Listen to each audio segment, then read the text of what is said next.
बिहार में गिर गई भाजपा सरकार, एनडीए गठबंधन में भारी फूट, मचा हड़कंप। आगे बढ़ने से पहले वीडियो को लाइक कर लें, चैनल पे नए हैं तो चैनल को भी सब्सक्राइब कर लें।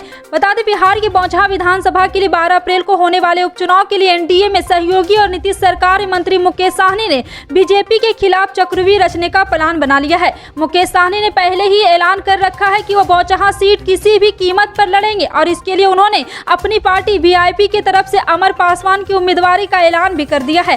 दूसरी तरफ बीजेपी ने भी बौछा सीट पर अपने उम्मीदवार बेबी कुमारी के नाम का ऐलान कर दिया है। ऐसे में इस सीट पर एनडीए के दो घटक दल बीजेपी और वीआईपी के सामने सामने होने से दोनों दलों के बीच टकराव की स्थिति पैदा हो गई है। हालांकि सूत्रों से मिली जानकारी के मुताबिक मुकेश साहनी इस बार उपचुनाव में बीजेपी को फंसाने का मास्टर प्लान तैयार कर रही, जिससे एक बार फिर से बिहार में भाजपा सरकार गिरने वाली है। जानकारी मिल रही है कि उपचुनाव के लिए मुकेश साहनी आरजेडी के साथ हाथ मिलाएंगे और अमर पासवान आरजेडी के टिकट पर चुनाव लड़ सकते हैं। मुकेश साहनी जानते हैं कि बौछा सीट बीजेपी की परंपरागत सीट है और यहां से बीजेपी उम्मीदवार बेबी कुमारी को पूर्व में भी विधायक रह चुकी है और इसी कारण से उन्होंने बीजेपी को इस सीट पर धूल चटाने के लिए आरजेडी के साथ मिलकर बीजेपी के खिलाफ चक्रव्यूह रचने की तैयारी कर ली है। उत्तराखंड में बीजेपी में मुख्यमंत्री के नाम पर पेंच फंस गया है। मुख्यमंत्री का चुनाव कराने के लिए आज बुलाई गई बीजेपी विधायक दल की बैठक अंतिम समय में टल गई। अब यह बैठक कल होगी। उत्तराखंड चुनाव में जीत के 10 दिनों बाद भी कई दौर की बैठकों के बावजूद बीजेपी में मुख्यमंत्री के नाम को लेकर फैसला नहीं हो सका है। पार्टी में मुख्यमंत्री पद के कई दावेदार होने के चलते बीजेपी केंद्रीय नेतृत्व अभी तक किसी नाम पर फैसला नहीं कर पाया है। इससे पहले बीजेपी ने आज रविवार को उत्तराखंड में पार्टी विधायक दल की बैठक बुलाई थी, जिसमें नए मुख्यमंत्री के नाम पर मुहर लगनी थी। खबरें थी कि सोमवार को राज्य बीजेपी की नई सरकार का शपथ ग्रहण होगा और उससे पहले रविवार को मुख्यमंत्री के नाम का ऐलान हो जाएगा। लेकिन अंतिम समय में लगता है कि बीजेपी में सीएम का नाम पर पेच फंस गया है, क्योंकि अचानक से विधायक दल की बैठक टाल दी गई है। अब यह बैठक कल होगी। दिल्ली के मुख्यमंत्री अरविंद केजरीवाल ने भाजपा पर तंज कसते हुए कहा है कि पंजाब में भगवंत मान की सरकार ने काम भी शुरू कर दिया है, जबकि 4 राज्यों में जीत दर्ज कर चुकी भाजपा अब तक सरकार भी नहीं बना पाई है। रविवार को अरविंद केजरीवाल ने दिल्ली से वर्चुअली पंजाब के सभी विधायकों, मंत्रियों और मुख्यमंत्री भगवंत मान से मुखातिब होते हुए ये बातें कही। केजरीवाल ने कहा है कि अभी भाजपा के नेताओं के बीच लड़ाई झगड़े ही चल रहे हैं कि कौन क्या बनेगा। हमने सरकार भी बना ली और काम भी शुरू कर दिया है। केजरीवाल ने कहा कि एक तरफ हमारे मुख्यमंत्री विधायकों ने शपथ ले ली, सरकार भी बन गई, हमारे मंत्री भी बन गए, इतने सारे काम भी कर दिए। दूसरी तरफ भारतीय जनता पार्टी है जो 4 राज्यों में जीती थी, लेकिन अभी तक उनसे सरकार नहीं बन पा रही है। अभी उनके लड़ाई झगड़े चल रहे हैं।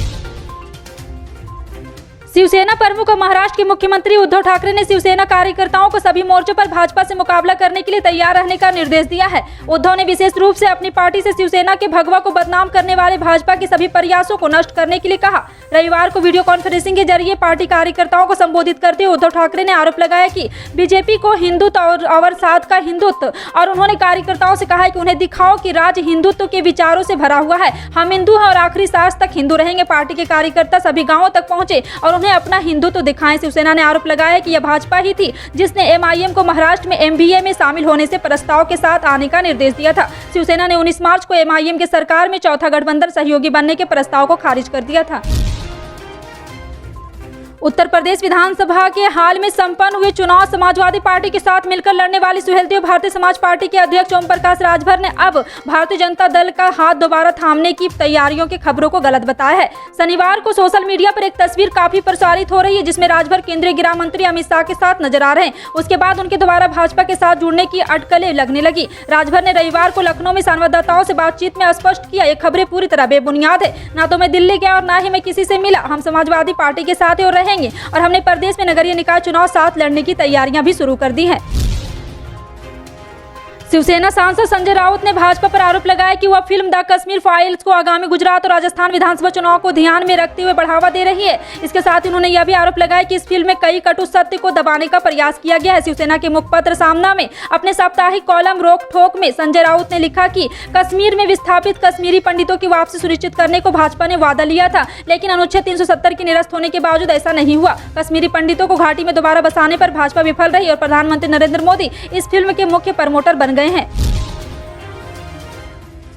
थोक उपभोक्ताओं के लिए डीजल कीमतों में 25 रुपये प्रति लीटर की बढ़ोतरी हुई। सूत्रों ने यह जानकारी देते हुए बताया कि थोक ग्राहकों को बिक्री वाला डीजल अब 25 रुपये प्रति लीटर महंगा हो गया है। अंतर्राष्ट्रीय स्तर पर कच्चे तेल की कीमतों में 40% के उछाल के बाद यह कदम उठाया गया है। हालांकि पेट्रोल पंप के जरिए बेचे जाने वाले डीजल का खुदरा कीमतों में कोई बदलाव नहीं हुआ है। इस महीने पेट्रोल पंप की बिक्री में 20% का उछाल आया है। बस बड़े के परिचालकों और मॉल जैसे थोक उपभोक्ताओं ने पेट्रोल पंपों से ईंधन खरीदना है। आमतौर पर पेट्रोलियम कंपनियों से सीधे ईंधन की खरीद करते हैं। इससे ईंधन की खुदरा बिक्री करने वाले कंपनियों को नुकसान बढ़ा है। सबसे अधिक प्रभावित नायरा एनर्जी, जियो, बीपी और सेल जैसी कंपनियां हुई है।